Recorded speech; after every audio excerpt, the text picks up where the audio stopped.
నమస్తే మిత్రులారా, నేను మీ శ్రీనివాస్ చౌహాన్ అడ్వకేట్.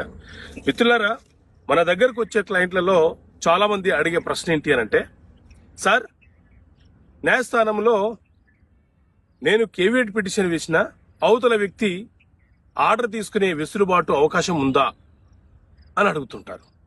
నేను కేవియట్ వేసిన తర్వాత కూడా మళ్ళీ కేసు ఎందుకు సార్ అని అడుగుతూ ఉంటారు. అయితే మిత్రులారా, అసలు కేవియట్ అంటే ఏంటి అని అంటే, మిత్రులారా, మన దేశంలో సివిల్ వివాదాల పరిష్కారాల కోసము సిపిసి సివిల్ ప్రొసీజర్ కోడ్ అనే చట్టం రూపకల్పన బ్రిటిష్ కాలంలోనే చేయబడింది. ఇప్పుడు ఆ సిపిసి ప్రకారంగానే సివిల్ వివాదాల పరిష్కారం అనేది జరుగుతూ ఉంటుంది.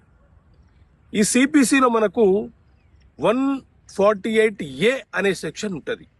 అది కేవియట్ అనే అంశం గురించి ప్రస్తావిస్తుంది. కేవియట్ అనేది ఒక అప్లికేషన్.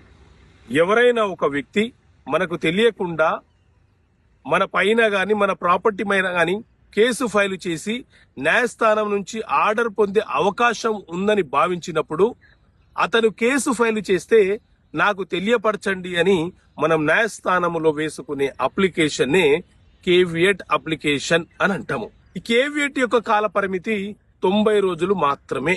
90 రోజులు ముగిసిన తర్వాత మళ్ళీ మనము కేవియట్ వేసుకోవాలి.